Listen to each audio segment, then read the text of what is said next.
Hello, everyone. Welcome to this week's Indie Artist Music Hustle with Blind Intelligence. I'm your host, Miss Ronnie, where I always seek to give you exquisite cranial repertoire. I need everybody to hit that like and subscribe button right now and get off and put your notifications to all. I would like to introduce our guests for this week. We have artist, doula, and the CEO of Reality Records. Say hello to everyone. Hello, how everybody doing? How you doing? I'm making it. I'm making it. I'm honored to be on your show. To be even asked. Come on. I'm doing great. Okay.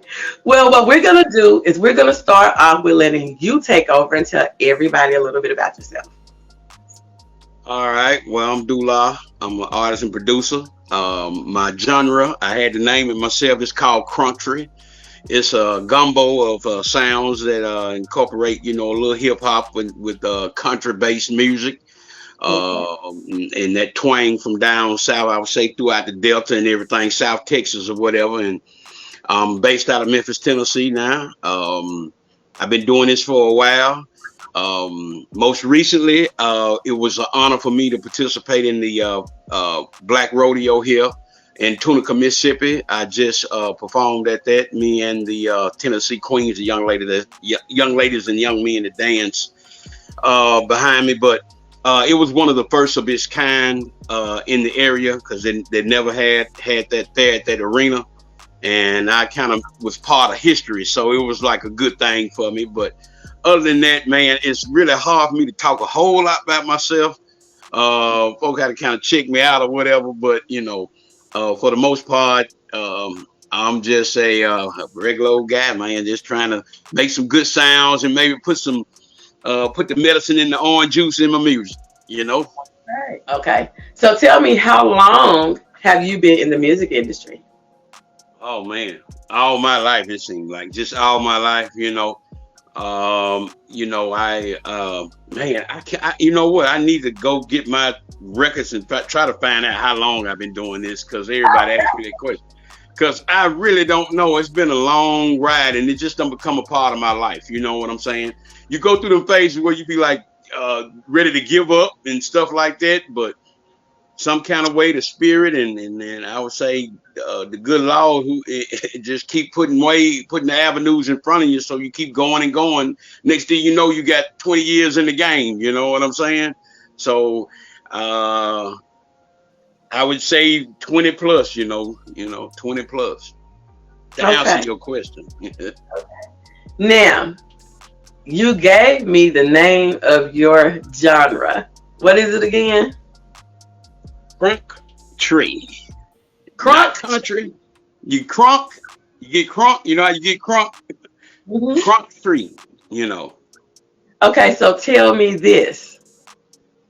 Did you take your flavor from, as you say, the South, and then you said that you was in Texas, and then in Tennessee, and then you Yeah, went. that's where it all come from, man. I raised down in Mississippi. My dad was a trucker, and that's all man. He wasn't playing no rap, man. Number Conway, 20 for 800 miles down the road. Oh Lord, man, we going to truck stop. It was a blessing if I could find a hip hop tape in them truck stops, man. Woo, whoever it was, I'm buying this tape. You know what I'm saying? But all of that infused into me. I lived down in New Orleans a while and worked with producers down there. I did a soundtrack and theme song for a couple of westerns in Houston, Texas, and that little it just natural. That's what I like to hear. You know what I'm saying? And a few people accepted it, and I built on that. Of course, starting off in the game, I was doing music that to try to fit in. You know what I'm saying? Instead of doing my thing, and eventually that I ran into a brick wall with that, and I just wasn't comfortable because it wasn't going the direction that I feel comfortable with as a man. And I just said I'm gonna do my thing, and see what happens. And that's how I've been doing it ever since. Okay. I have noticed that more hip hop artists are getting into the country scene. So, from some research that I was doing, it was saying something about that every genre of music now has hip hop infused into it. Oh yeah. When do you think that it is going to be a common thing? Because it's growing more and more, like with Lil Nas X, and I know Monica announced that she was doing something with some country music, and just a lot of R&B and hip hop artists are intertwining themselves with country music. How long do you think it's going to be before it's a common thing? Well, I say it to me it already is. It's just not a well accepted thing, as far as a lot of urban people. And you got a lot of folks. I mean, a lot of folks tend to be you got a lot of gimmicky folks that's trying just to do things to find a rise. They're not, bred to have the heart of what it actually means to have the countryism, I call it, in like I got in my music in it. However, um, whatever works for someone, you know what I'm saying? But I already it was already around. I've been doing it a while. I remember way back. I should have known I was going to end up here. I had horses and cows. I don't know what I was thinking. Even when I was trying, no matter what I would do, it would be some southern stuff in my music, even back then. And it just go to show you stuff that be in your spirit, at a young age. It only nurtures and comes out as you get older and more mature. But to say I feel like it already is. I just feel like it's a thing of when these major gates start opening up more avenues for it to be exposed and everything. Okay. So I'm going to ask you a kind of controversial question. Go ahead. Okay. With hip hop, it seems that the man is being demasculated, and more are wearing dresses. Do you think that country music gives an outlet to not having to go that way? Well, I mean, that's a real good question. You pretty good. I mean, cause I've done some interviews and different things, but they don't go there. You hitting on something right there. You hitting on somewhere like that with me, because the reason why I will on and embrace what I do in my music is because I just cannot get out here and disrespect folks with what I say. I cannot get out here and not be a man most as I can, and be upstanding and a person that anybody can respect no matter where you see me. So in some cases, yeah. In some cases, because I mean, I was already going that way, but when I realized that, man, I just cannot do this to make it. I just cannot say all this. I cannot put up. I mean, something them chicks and them big cars and houses, all that looks good. I clad do. I clad looks good, but I just couldn't be that person that just feel a lot of that.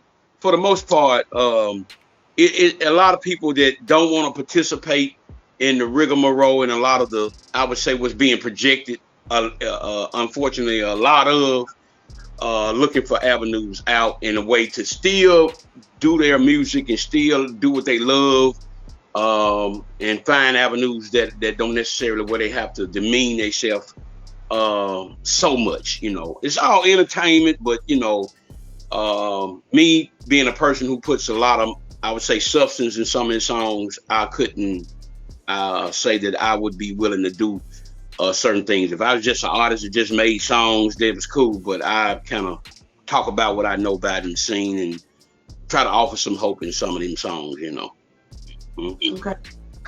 So tell me this. I'm actually having an upcoming show on being a parent within the music industry. You said that you have been in the industry for so long. Even if you don't have your own children, I'm sure that you have dealt with people who had children. How has music made it harder and easier to parent being an artist? Well, I am a parent. I have a junior son. He's in the music business. Very, I would say, successful and everything. And With that, I always put the parenting first. When he got here on the earth, my whole life changed. I was running them streets and doing some of everything. But I was always taught to be upstanding when you bring another life into the world. So you got to make them sacrifices. So it's Mhm. no more than the norm. I mean, you set aside time to be a parent, and you involve them with what you got going on, and teach them right like you would be if I was a school teacher or officer or whatever. It's the same principles apply. You know what I'm saying? Now, unfortunately, a lot of people. A lot of people miss a lot of the parenting part with being young parents and stuff that's in the hip hop game, because we got a lot of success stories that come from broken homes. You know what I'm saying? So they don't even know how to parent. But me myself, the pros of it. I mean, it's no different. I mean, you just have to take the time out and be a parent and be a dad, and operate as such. What do what makes sense, and prioritize your family and everything. It sometimes you can't do things that you feel you need to do musically, but when you get to a point, you'd be like, this here is the most valuable thing, the family. Mm. Okay. Tell me about reality records. I started reality records because I always try to talk about what I know, about what I see, all the issues, different things like that. So wouldn't nobody give me no record deal. You know what I'm saying? So I say, let me just give me a name and put my own music out, and that's Right, what make it your is. own experience. You don't need to be Yeah, waiting on yeah, anybody else. Do it yourself. That's right. yeah, yeah. So that's how that comes about.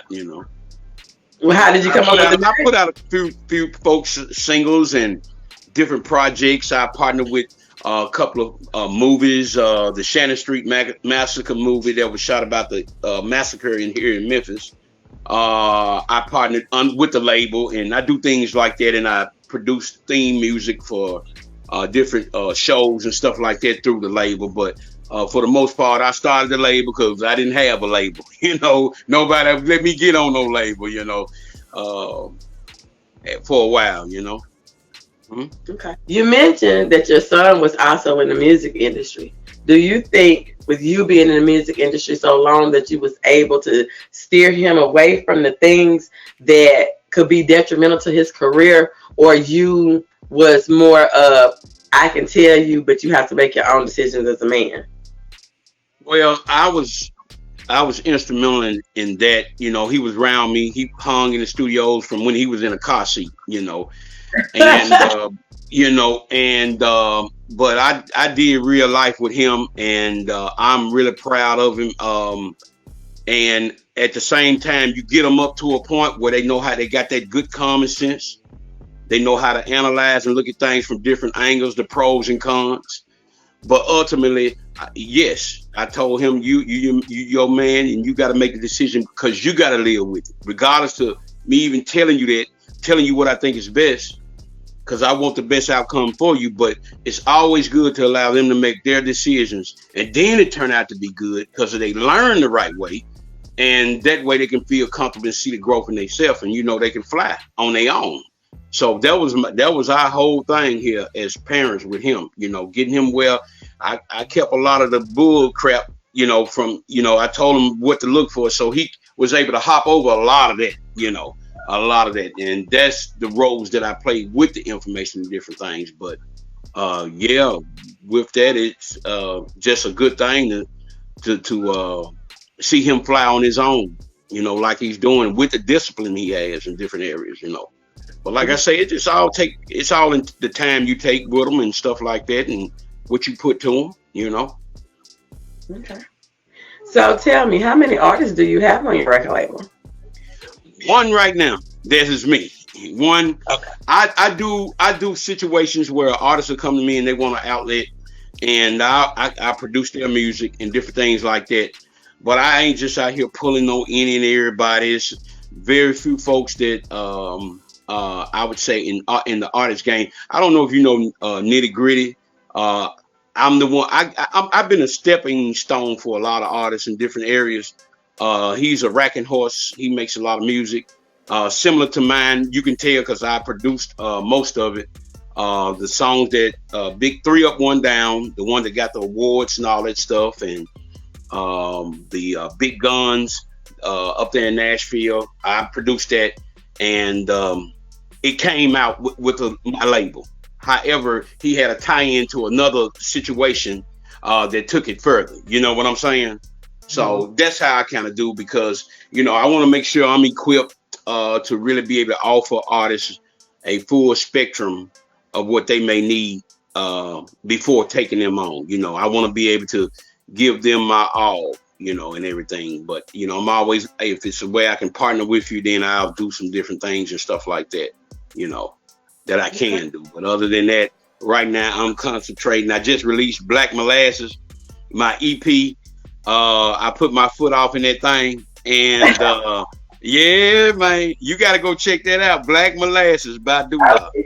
I just released that May 6th, so I'm getting ready to start moving around, doing some events and stuff like that, and so I'm concentrating on that. And a lot of people don't understand. You cannot give 100 when you're 100% on this. You can't give anybody any room. So don't.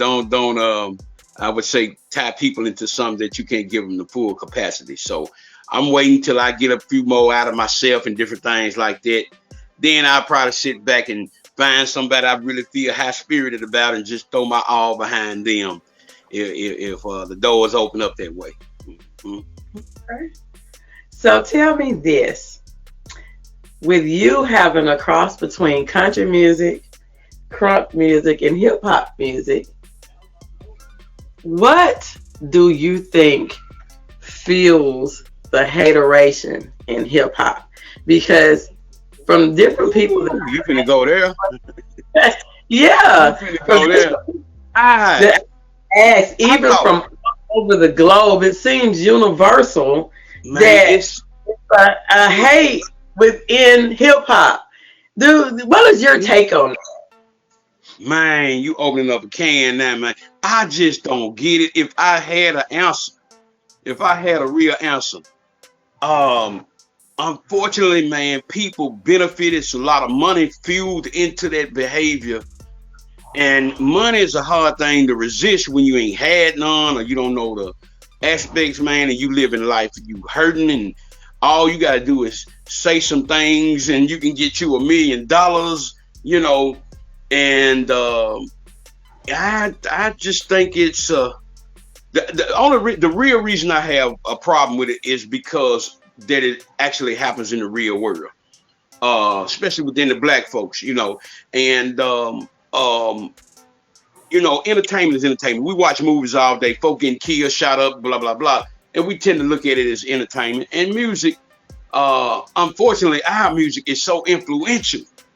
It's so influential, and we got to be responsible with it. And it's not enough music and avenues that's being projected that to even the ground out. I ain't gonna knock nobody for what they're doing. Is if you can feed your family, man, do what you need to do. Do what you need to do. However, I do hate the cases with all the violence that come with this stuff, man. Folk gotta be hard. You harder than this, man, and most of them just they're not really who they say they be. They get out here and shoot they get in a beef with somebody, shoot everybody but the man they had beef with it. Shoot the children, stuff like that. Get to shoot up in the club. What is your problem? Cause and you just open up a whole can right there. I don't know. I don't know. If they gotta be mad at somebody in their songs. They got to somebody hating and they gotta, hey man, I keep that pistol for this. They waiting on some beef. So I don't know. I hate it because it happens in real life. I can't sit back and that's why I can't do it. I done been around this stuff. I got partners still in the Fed. I got partners down 6 feet deep. I cannot glorify that type of stuff. Me with what I've seen the families being broken by it. So really, a lot of these cats ain't really went through it, ain't really seen the effect till they downtown sitting down there on first 48 talking about the snitch on everybody.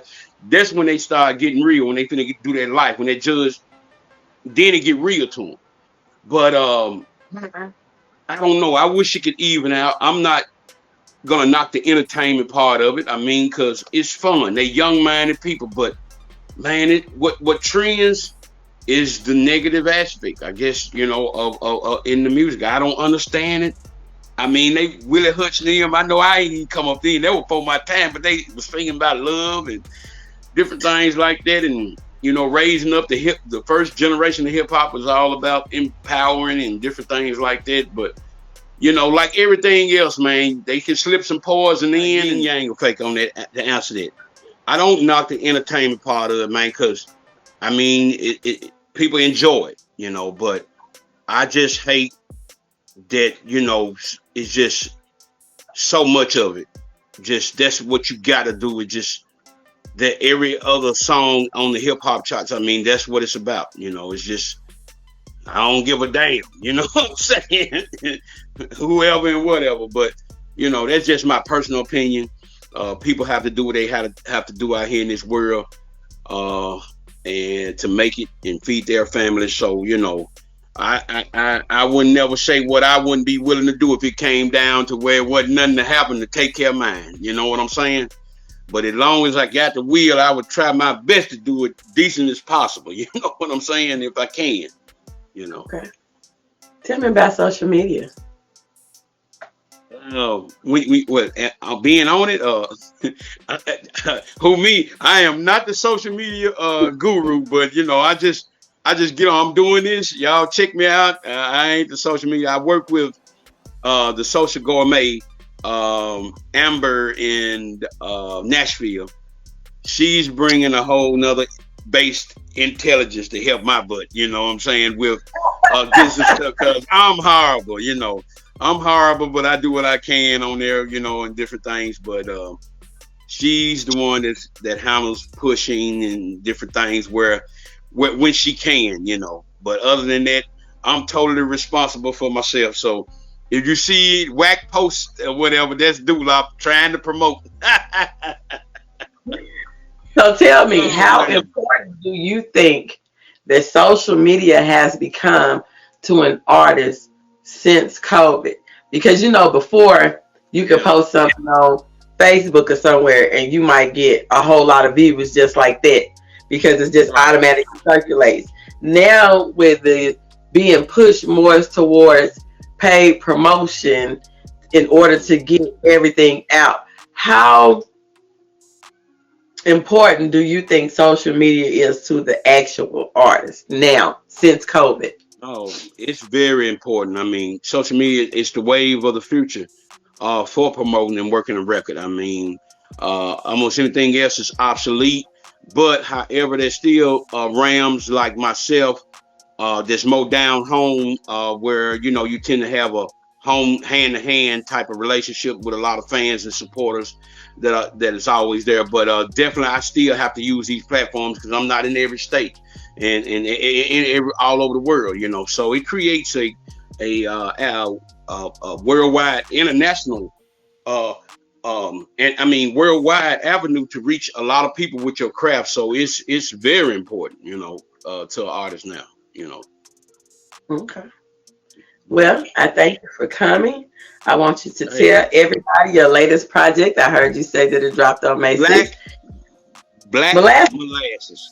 All right. Tell everybody your social media handles, where they can find it at, and anything that you would want them to know about Dula. All right. Well, look here. Go check me out. You can go to realityrecordsite.com. And also, I'm Anthony Dula Holmes on Facebook. I'm at Dula901 on IG. Man, I really would just like for y'all to go check out my new project.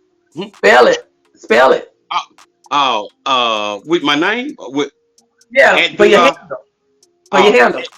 DULAA901 at Dula901.com. But y'all go check out that Black Molasses. Let me know what I did on that thing, because I think I showed out. I got a song called Last Cowboy, and it's just amazing to me. It's just amazing how it came out. You go at a song, sometimes it doesn't come out exactly what you envisioned, but that one did. You may like something else on there, but it's 8 new songs on that thing, and I'm really proud of it. So man, I'm getting out here trying to get in every arena, uh, fish fry, barbecue, and everything else, to do my thing. So yeah, check that out. And I want to thank you for even reaching out and giving me this opportunity to even talk with you here on the Blood Intelligence. So Yeah. you are very welcome.